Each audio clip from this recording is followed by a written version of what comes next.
திருச்சிற்றம்பலம். தென்னாடுடைய சிவனை போற்றி, எந்நாட்டவர்க்கும் இறைவா போற்றி. அனைவருக்கும் வணக்கம். இன்னைக்கு நாம பார்க்கக்கூடிய பதிவு என்னன்னு பாத்துட்டீங்கன்னா, அக்டோபர் மாத பலன்களை பத்தி பார்க்க போறோம். அதற்கு முன்னாடி நம்மளுடைய சேனலை சப்ஸ்கிரைப் பண்ணிக்கோங்க.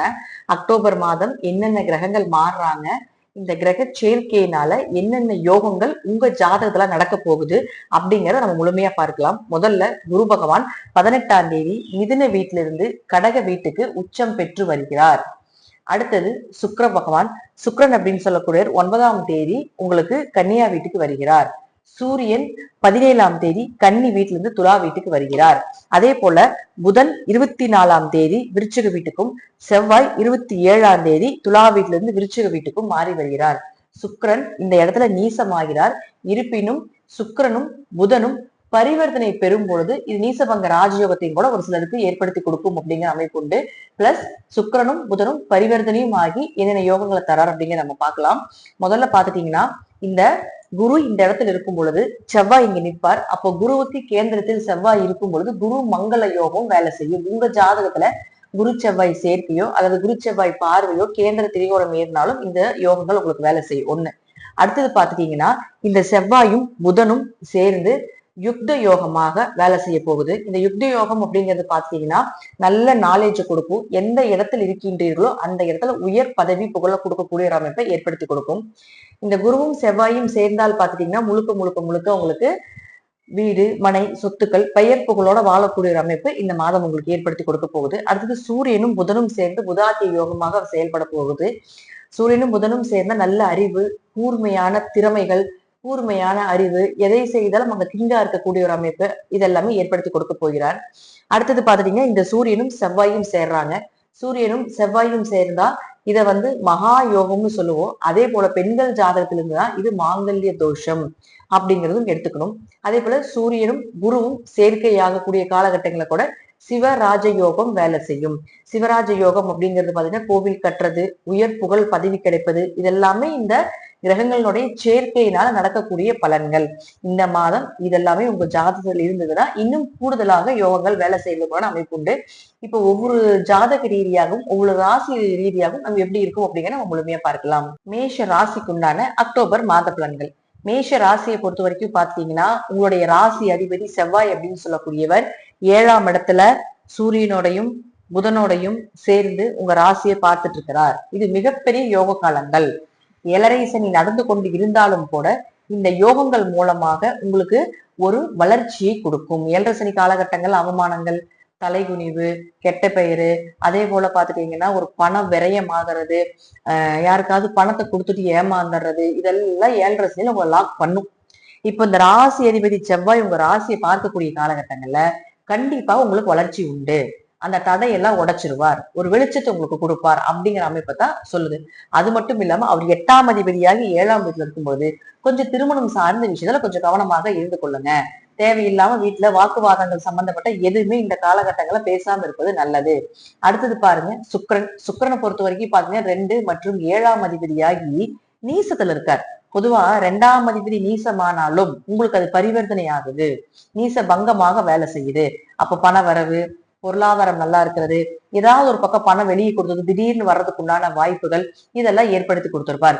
2 குடையவரும் 3 குடையவரும் நீசம், அதாவது 2ஆம் அதிபதியும் 3ஆம் அதிபதியும் பரிவர்த்தனை ஆகிறார். இந்த நீசமாகக்கூடிய காலகட்டங்கள்ல பரிவர்த்தனை அப்படின்னு நம்ம சொல்றோம். அப்ப 2, 3 பரிவர்த்தனை ஆச்சுனாலே முழுக்க முழுக்க முழுக்க பாத்துட்டீங்கன்னா இது உங்களுடைய முயற்சியை சொல்லக்கூடிய அமைப்பை சொல்லுது. எப்படியாவது முயற்சி பண்ணி கஷ்டப்பட்டு அந்த விஷயத்தை அடைஞ்சிருவீங்க. உங்க தைரியத்தை நீங்க வளர்த்திக்குவீங்க. எது வந்தாலும் பாத்துக்கலாம் அப்படிங்கிற ஒரு மனோ தைரியம் உங்க மனசுல ஏற்படும். அப்ப 2, 3 பொருளாதார வளர்ச்சி அது கொடுக்காம போகாது. உணவுத்துறை சம்பந்தப்பட்ட துறையில இருக்கக்கூடியவர்கள், அதே போல பாத்துட்டீங்கன்னா மளிகை சம்பந்தப்பட்ட துறையில இருக்கக்கூடியவர்கள், விவசாயம் சம்பந்தப்பட்ட தொழில் இருக்கக்கூடியவர்களுக்கு ஒரு செழிப்பான காலகட்டங்களாக இந்த காலகட்டங்கள் அமையும். அதே போல இது 2, 3 குடையவர் மட்டும் இல்லாம உங்க ஜாதகத்துல அவர் 6 மற்றும் 7ஆம் அதிபதி ஆகிறார். அப்ப 6 மற்றும் 7ஆம் அதிபதியாகி பரிவர்த்தனை ஆகும் பொழுது ஒரு வேலை வாய்ப்புகள் கிடைக்கும். ஒரு கணவருக்கோ அல்லது மனைவிக்கோ வேலை இல்லாம இருந்தாலும் கூட இந்த காலகட்டங்களை உங்க நேரப்படி அவங்களுக்கு வேலை அமைந்து வரக்கூடிய ஒரு வாய்ப்பை ஏற்படுத்தி கொடுக்கும். கடன் விலகிறதுக்கு உண்டான அமைப்பு, நோய்கள் இருந்தா அதெல்லாம் விலகிறதுக்கு உண்டான ஒரு அமைப்பை ஏற்படுத்தி கொடுக்கும். கண்டிப்பாக 6ஆம் இடம் அப்படின்னு சொல்றது முழுக்க முழுக்க முழுக்க வேலை வாய்ப்பு தான். ஏன்னா 7.5 சனி நிறைய பேருக்கு ஒர்க் லோட் அதிகமா இருக்குது. கடின உழைப்பு போடுறீங்க, ஆனா உழைப்ப போட்டாலும் கூட உங்களுக்கு வந்து அது முழுக்க முழுக்க முழுக்க நன்மைகளே கொடுக்கறது இல்ல. வெடிவெடியா வேலை செஞ்சாலும் நீங்க என்ன செஞ்சீங்க அப்படின்னு கேட்கற போல ஒரு சூழ்நிலை தான் இப்ப 7.5 சனி அது கொடுக்கும். உங்களுடைய உழைப்புக்கு மதிப்பு இருக்காது, இப்ப இருக்காது. ஆனா 7.5 சனி முடிஞ்சதுக்கு அப்புறம் பாத்துட்டீங்கன்னா இவ்வளவு உழைச்சிருக்கீங்களா, இவ்வளவு எஃபோர்ட் போட்டிருக்கீங்களா, அந்த எஃபோர்ட்டுக்கு உண்டான கண்டிப்பான ஒரு பிரதிபலன் அப்படிங்கிறது 7.5 சனி முடிவு காலகட்டங்கள்லயோ அல்லது 7.5 சனி முடிஞ்சதுக்கு அப்புறமா நடக்கும். இப்போ நீங்க போடக்கூடிய ஹார்ட் ஒர்க் அப்படிங்கிறது பாத்துட்டீங்கன்னா உங்களுக்கு என்னதான் நீங்க வேலை சார்ந்த இடத்துல, தொழில் சார்ந்த இடத்துல வேலையில நீங்க அதிக கவனமாக இருந்தாலும் ஒரு நல்ல பெயர் கிடைக்காது. அதனால நீங்க என்ன பண்ணிட்டு இருப்பீங்கன்னா, இப்போ ஒரு வேலை ஏதாவது மாற்றம் பண்ணலாமா, இதை விட ஒரு நல்ல சம்பளத்துக்கு போலாமா அப்படிங்கிற யோசனையில இப்ப மேஷ ராசிக்கு வந்துட்டு இருக்குது. சோ இப்படி இருக்கக்கூடிய காலகட்டங்கள்ல இந்த 6ஆம் இடமும் 7ஆம் இடமும் பரிவர்த்தனை ஆகும்போது ஒரு வேலை வாய்ப்பு கிடைக்கும். ஏன்னா 3ங்கிறது இடமாற்றத்தை சொல்லும். அப்போ உங்களுக்கு புதனே வந்து 3ஆம் அதிபதியாகி பரிவர்த்தனை ஆகும் பொழுது உங்களுக்கு ஒரு வேலை மாற்றம் கிடைக்கும். ஒரு இடமாற்றம் சம்பந்தப்பட்ட விஷயங்கள் உண்டு. அதற்குண்டான முயற்சி நீங்க எடுப்பீங்க. அந்த முயற்சி எடுக்கும் பொழுது உங்களுக்கு எல்லாமே சாதகமா முடியும். ஏன் உங்களுக்கு எல்லாம் சாதகமா முடியும் அப்படின்னு பாத்துட்டீங்கன்னா, குரு பகவான் உங்களுடைய ராசிக்கு 4ஆம் வீட்டுக்கு வரப்போகிறார், உச்சமாக போகிறார். அப்போ 9ஆம் அதிபதியும் 12ஆம் அதிபதியுமான குரு பகவான் 4ஆம் வீட்டுல உச்சமாகும் பொழுது 4ஆம் இடம் அப்படிங்கிறது இடமாற்றம், வேலை சம்பந்தப்பட்ட விஷயத்துல இருக்கக்கூடிய தலைவலி, அந்த பிரச்சனை, உடல் சம்பந்தப்பட்ட நோய், ஆரோக்கியம் இதெல்லாம் கொடுக்கக்கூடியதெல்லாம் 4ஆம் இடம் தான். அப்ப 4ஆம் இடத்து அதிபதி அப்படின்னு சொல்லக்கூடியவர் உங்களுக்கு சந்திரனாகி ராசிக்குள்ள சனியோட லாக்காக இருந்தாலும் இந்த இடத்துல இருக்கக்கூடிய குரு பகவான் உங்களுக்கு முழுக்க முழுக்க ஆரோக்கிய சிறப்புகளை கொடுப்பார், ஒரு இடமாற்றத்தை கொடுப்பார், வீடு மனை சொத்துக்கள் சார்ந்த விஷயத்துல இருந்து வந்த பிரச்சனைகளை தீர்த்து வைப்பார். இதுல குரு பகவான் இங்கிருந்து உங்க சனி பகவான பாக்குது. 12ஆம் இடத்துல இருந்து விரயத்தை பண்ணிட்டு இருக்கக்கூடிய சனி பகவான பாக்குது. அது உங்களுக்கு 7.5 சனி. 12ஆம் இடத்துல இருந்துதான் 7.5 சனி தொடக்கம். அப்ப என்ன பண்ணும் அப்படின்னு பாத்தீங்கன்னா, சனி கொடுக்கறத யாராலும் தடுக்க முடியாது. அது நல்லதா இருந்தாலும் சரி, கெட்டதா இருந்தாலும் சரி, சனி பகவான் அப்படிங்கிறது பரம்பரையா ஒரு கெட்ட பேர் வந்தாலும் அது பரம்பரையா கொடுத்துருவாரு. ஒரு நல்ல சொத்துக்களை கொடுத்தாலும் பரம்பரையா கொடுத்துருவாரு. தலைக்கட்டா பேசுற மாதிரி அது வந்து அந்த சொத்துக்கள், வரக்கூடிய சொத்துக்கள் உங்க தலைக்கட்டுல இருக்கக்கூடிய எல்லாருக்கும் பேரம்பேத்தி வரைக்கும் பிரயோஜனப்படுற அளவுக்கு கொடுத்துட்டு போயிடுவார்.